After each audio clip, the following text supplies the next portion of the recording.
Fala galera, estamos no ar e aqui no motorsport.com você acompanha tudo sobre a grande novidade do automobilismo brasileiro em 2022, a Fórmula 4. E eu tenho o prazer de receber aqui nos estúdios da Motorsport Network Brasil, em São Paulo, Nicolas Giafone, ou Nick Giafone. Eu quero primeiro saber como que eu posso te chamar e como o público pode te chamar. Muito obrigado por atender o nosso convite, seja bem-vindo. Imagina, obrigado vocês pelo convite, é um prazer estar aqui. E pode ser Nick. Tem Nicolas, tem dois Nicolas, um com CH, um só com C. Vamos de Nick, fica mais fácil de entender. Tá bom, Nick. Então eu vou a partir de agora chamar só de Nick. Se eu errar, por favor, pode puxar a minha orelha, não tem problema. Agora, a primeira coisa, assim, Fórmula 4, como eu disse, é a grande novidade do automobilismo brasileiro, pegando muita gente que veio do kart e é realmente um processo de adaptação muito constante. A gente percebe isso, também um processo de evolução com cada um. No seu caso, né, você veio do kart, tem títulos representativos dentro do kart brasileiro e sul-americano. Como está sendo a sua adaptação aos carros de Fórmula?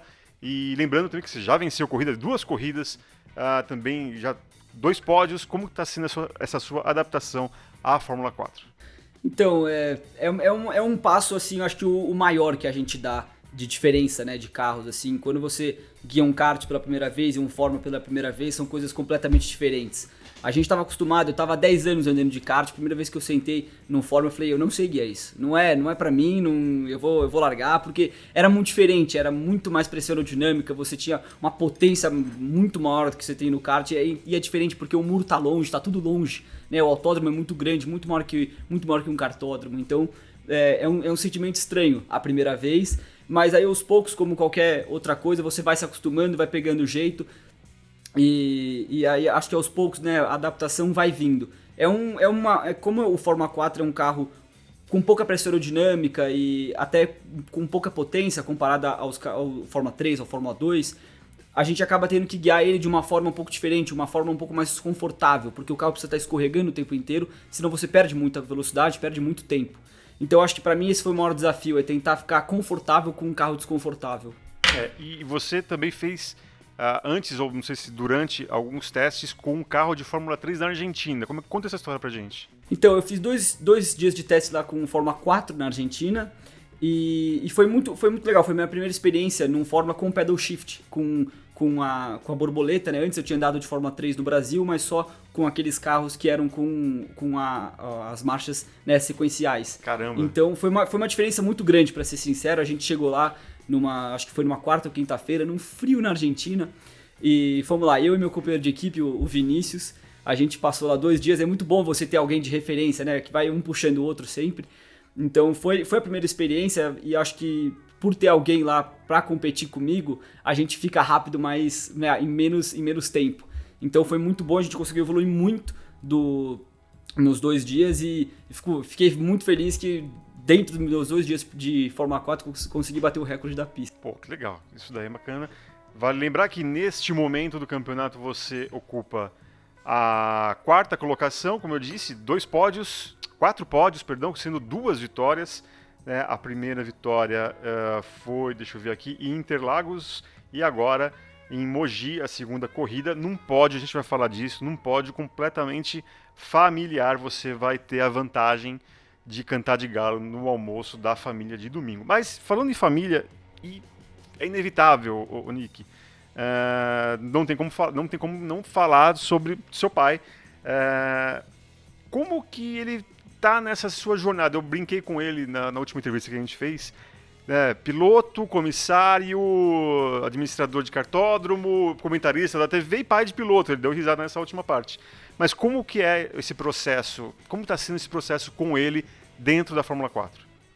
Meu pai, ele tem, né, obviamente é um cara que me suporta muito, ele me ajuda muito, mas ele também ao mesmo tempo me dá um espaço muito grande para evoluir sozinho, né? Ele sabe que o piloto que tem que acertar o próprio carro, o piloto que tem que saber onde erra, o piloto tem que saber onde acerta. Ele não pode fazer essas coisas por mim, né? Senão quando eu for para a Europa ou para os Estados Unidos, quando eu for realmente correr e eu estiver sozinho, eu não vou saber acertar o carro. Então ele me dá muito espaço para acertar e errar, mas ele tá lá para dar uns toques, para ir sempre dar um norte, sabe, pra gente. E eu conto muito com a experiência dele. É um cara que passou por tudo que eu tô passando, ele sabe esse caminho, ele conhece como é, o que passa na cabeça de um piloto, né? Todas as inseguranças, tudo que vem ao longo da carreira, principalmente no início. Então ele tá lá para dar um suporte e ajuda muito.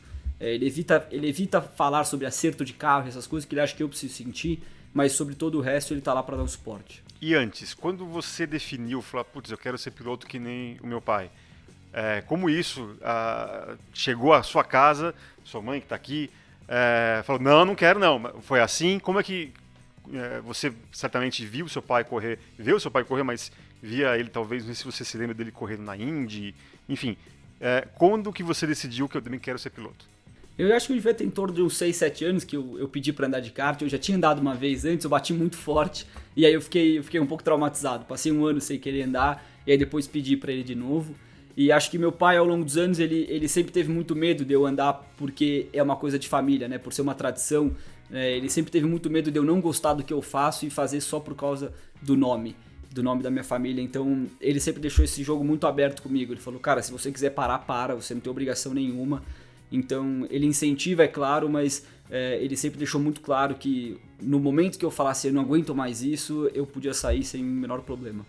E também falando, comentei o pódio de Mogi, que foi você, vamos lá se você lembra a ordem, você foi o vencedor, o Felipe Barrichello Bartz na segunda posição e o Fefo Barrichello na terceira. Vocês são primos, até para entender, muita gente não sabia muita gente não sabia dessa ligação familiar entre os Giafone e os Barrichellos e tal.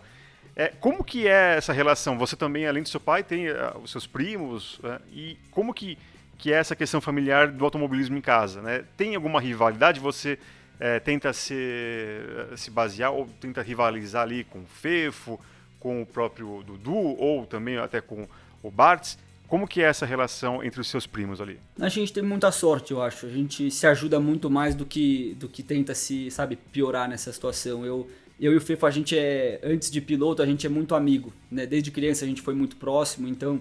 inclusive em Mogi, nessa última etapa, eu tava dormindo com ele, no motorhome dele, que o meu tava nos Sertões. Então eu tava dormindo no motorhome dele, a gente é extremamente próximo. E desde o começo da Fórmula 4 a gente sabia, né? Por vir de duas famílias de automobilismo, a gente sabe o quão é difícil o primeiro passo, o quanto que a gente ia sofrer, principalmente porque tinham ali 2, 3 pilotos que já tinham andado no carro, fizeram campeonatos na Itália, fizeram outros lá em Barcelona, na Espanha. Então a gente sabia que ia ser um ano um pouco difícil, então desde o começo a ideia foi se ajudar. E não deu outra. A gente até brinca, assim, né, de tipo, sentir inveja e tal, mas no fundo, depois que ele ganhou a primeira dele, depois que eu ganhei a primeira minha, o abraço que a gente dá é totalmente por amor, na amizade. E é a mesma coisa assim com o Pia. Tenho a sorte do Felipe, tá no meu box na Cavaleiro, então é um clima mais em família ainda. Pô, bacana isso. E falando disso, né, tem um campeonato, temos 2 etapas ainda. Acho que dá para brigar pelo menos pelo terceiro lugar, tava vendo a diferença ali de pontos. Pro segundo já é um pouco mais complicado, mas dá para brigar pela terceira posição nessa Fórmula 4 ainda desse ano, não? Sim, o meu objetivo pessoal, né, meu engenheiro, era ser vice esse ano. Eu tinha isso como meta, era uma meta difícil, né, mas não era uma meta fácil. Então, a minha meta era chegar em segundo. Só que depois com a minha desclassificação em Interlagos ficou um pouco mais difícil. A gente nos foi tirado 18 pontos, mais o ponto da melhor volta, então 19 no total. E foi uma desclassificação que eu não concordo ainda, né? A gente teve um processo aí, talvez vamos até recorrer de novo, porque a gente não acredita que foi acessado da maneira correta. Então são 19 pontos que seriam muito importantes para eu estar na disputa pelo vice. Mas já que a gente não está mais na disputa pelo vice, é tentar maximizar os pontos e tentar ir lá para vencer mais uma ou 2 provas. Eu até brinquei com seu pai uma vez, né? Imagine você ali da CBA e tal, arbitrando ali as questões da Fórmula 4, aí entra o Felipe Giafone, que foi simplesmente comissário do GP do Brasil de Fórmula 1 e tal, e tem uma... Do GP do Brasil não, de vários outros GPs também. Então, os caras falam, pô, se ele tá falando, né, como é que deve ser? Obviamente ele não entra, eu brinquei com isso, porque foi realmente em tom de brincadeira, o Giafone não faz esse tipo de coisa, esse tipo de carteirada. Mas falando sobre futuro agora, assim, eu acho que é muito importante, até pelo bom andamento da Fórmula 4, né, o que vai acontecer com os pilotos da Fórmula 4. No seu caso, você tem planejado o que exatamente? Ir tentar a Europa... ou fazer mais um ano de Fórmula 4 Brasil, ou tentar Estados Unidos também, que é um local, eu acho que mais fácil de se entender, de compreender, pela influência do seu pai ter corrido lá. Como você está planejando o seu futuro? Meu objetivo é ir correr nos Estados Unidos. Eu quero correr de USF 2000, que, entre aspas, é a Fórmula 4 dos Estados Unidos. É o primeiro passo para você chegar na Indy, e a USF 2000 faz parte do Road to Indy Program, né? Que é todo o programa para você chegar na Fórmula Indy. Você tem um mega apoio desse programa, né? Se você é campeão da USF, você ganha uma bolsa de estudos como se fosse para correr na categoria de cima, e assim vai até a Fórmula Indy. O primeiro cara a completar esse programa está na Fórmula Indy esse ano e ganhou um cheque ali de $1.300.000 para correr na Fórmula Indy. Então você ganha um ano de graça por ter completado esse programa. Isso eu acho espetacular, é uma coisa que a Fórmula 1 devia ver até, porque é muito legal você priorizar o talento do piloto. Isso que eu achei incrível, e por isso que eu me vejo na Fórmula 1, na Fórmula Indy. Eu acho mais justo, né, esse sistema. Por mais que os valores sejam altos, parecidos com o da Europa, hoje em dia não tem o que fazer, mas eu acho que é mais por isso. Eu tenho esse lado dos Estados Unidos pelo meu pai ter corrido lá. Eu acho que para mim é um cenário mais amigável, e acabo tendo mais vontade de ir para lá do que passar por toda a máfia da Europa. Opa, pera. A gente até... Máfia da Europa, vamos lá. Isso explica pra gente aqui, máfia da Europa.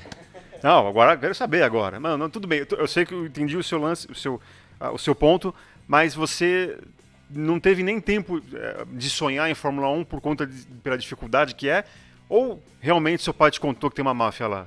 Não, claro, eu sonhei com Fórmula 1. Acho que toda criança sonha, mas quando eu fui ficando mais velho, eu fui ficando mais realista, né? Eu fui virando uma pessoa um pouco mais realista, e o mundo do automobilismo já é um mundo que a sua chance de sucesso é pequena.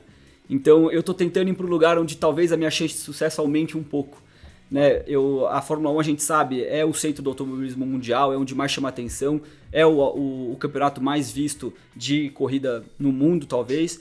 Então, mesmo assim, a gente sabe que você vê a galera que corre no kartismo europeu, tem sempre os olheiros das equipes lá. Então, se você é um cara de fora, para você chegar lá e roubar o lugar de um cara que, entre aspas, tem de berço esse lugar, por estar na Europa, por ser europeu, é muito difícil. Então, você vê pelo o próprio Felipe Drugovich, pelo que fez, era para ter um assento o ano que vem, era claro para ter um assento, e você vê cogitando pessoas como Jack Doohan ou o próprio Logan Sargent, um americano, para andar na Fórmula 1 na Williams. A gente estava vendo essa dança das cadeiras da Fórmula 1, então eu acho muito injusto. Né? Eu acho muito injusto você não ser visto pelo seu talento, mas sim pelo que você vai trazer de imagem para a equipe e o que você vai trazer de bom, né, sem ser o seu talento que você tem para oferecer, né, dentro do carro. Então, eu acho que na Indy isso é um pouco mais justo, já que os carros são todos iguais e você tem esse programa da Road to Indy para chegar lá. Fantástico. Gente, foi uma baita entrevista, foi uma baita bate-papo aqui, né? Ia falar Nicolas, mas Nick Jafone aqui com a gente, um dos astros da Fórmula 4 Brasil. Nick, muito obrigado por ter vindo aqui aos nossos estúdios do motorsport.com e também compartilhar a sua história, falar do seu futuro. Quem sabe a gente vai se ver ainda muito mais, quem sabe chegando ali na Fórmula Indy, ganhando corridas na Fórmula Indy, dando peteleco na cabeça ali dos grandes astros internacionais da Fórmula Indy e também colocando ali, mantendo a família, o nome da família ali em primeiro lugar ali sempre, como faz ainda o seu pai. Muito obrigado pela presença. Obrigado a vocês, o prazer foi todo meu e espero que eu possa fazer isso aí, espero que eu possa fazer o que meu pai fez e ainda mais. Vamos guardar bem essa entrevista, vocês estão de testemunha aqui com a gente. Muito obrigado a vocês também que nos acompanharam, vocês podem acompanhar o motorsport.com nas redes sociais, estamos nas principais delas e também ouça já os nossos podcasts, além também de baixar já o nosso aplicativo, você tem o motorsport.com nas suas mãos. Ficamos por aqui, até uma próxima, tchau, tchau.